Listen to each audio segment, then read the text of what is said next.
Good morning, everyone, and welcome to the June Keys Penguin Habitat. My name's Michelle. I'm joined today with Kelly and all of our penguins. Now, you might be wondering what we're doing. Well, we're doing some opportunistic weighing. We're seeing if the animals, now I've actually shifted positions because I don't want to be in the sun. Come on, Jade. Now what we do is we actually put this gray mat that we put out at night, so they think it's just a normal routine. Me being in this position can be a little bit more unnerving to them. Come on, Jade. Good girl. All the way.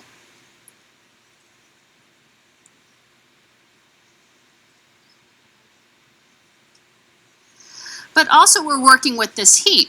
When it's this hot, the penguins aren't that hungry. And just like us, they would rather be in the water. So we're looking at a very unattended breakfast, I think. And we'll probably get a little bit better attendance at their lunchtime meal around 11:15. Hi, Lily. Now, we do have 20 penguins, and if you notice, we have a penguin over here that looks a little disheveled. If you can, we can have Kelly actually give him a nice little scratch down his back.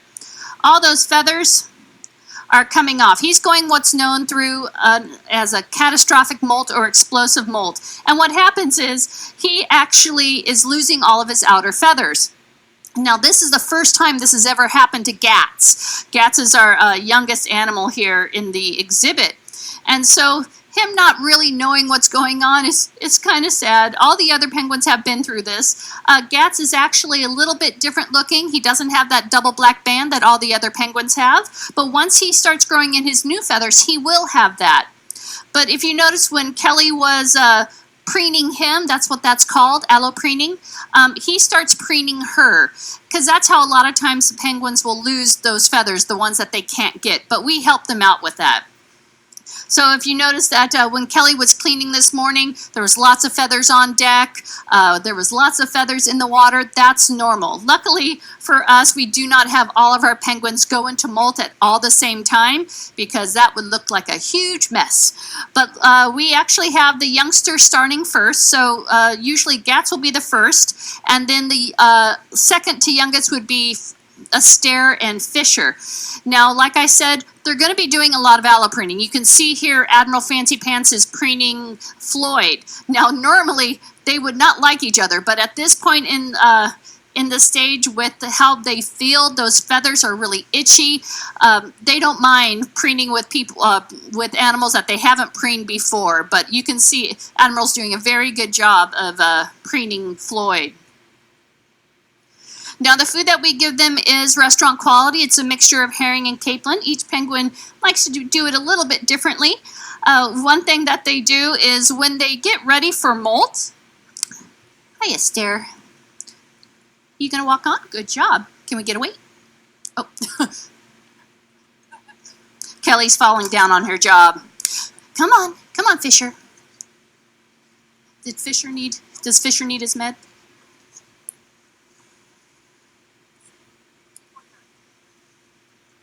So Fisher just got on the scale, so he's getting rewarded for that. Everything we do here is based on positive reinforcement. So when I ask for a behavior and they give it to me, they get something.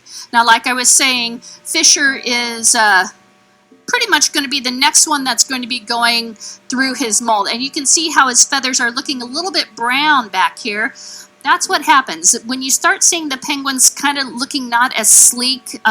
Their tuxedos are a little worn.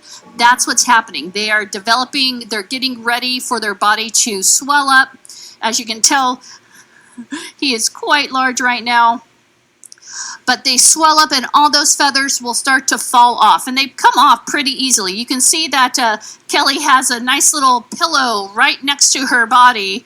And we clean this up every day because we want to make sure that their exhibit is nice and clean for them. You want another one, buddy?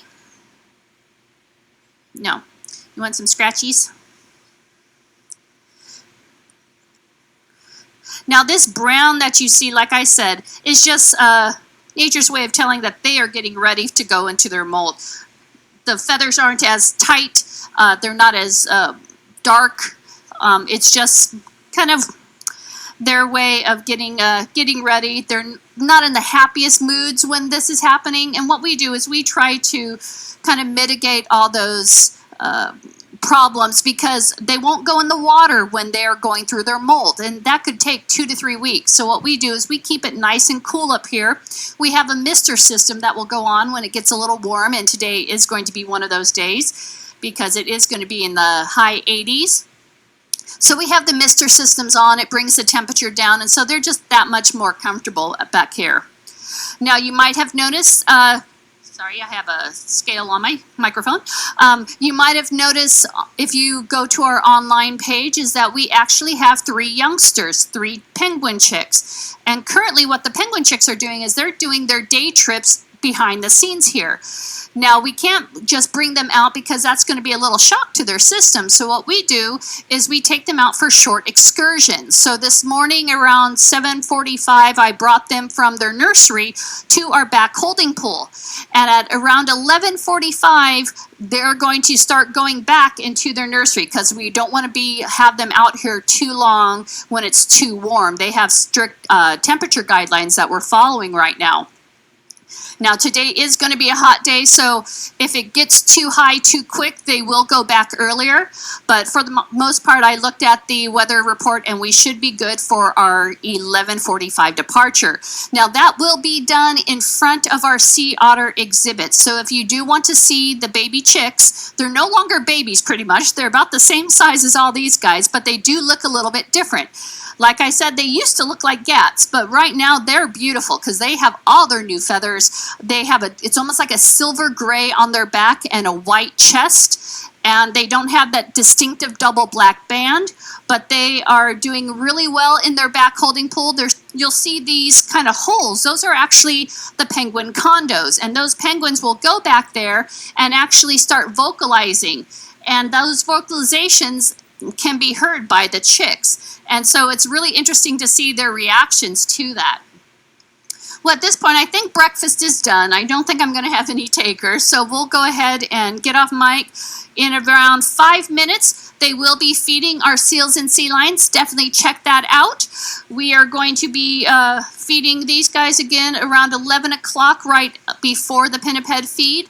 And then we'll be doing the chick move at around 11:40, 11:45. We will be in front of the sea otter exhibit for that. Thank you so much.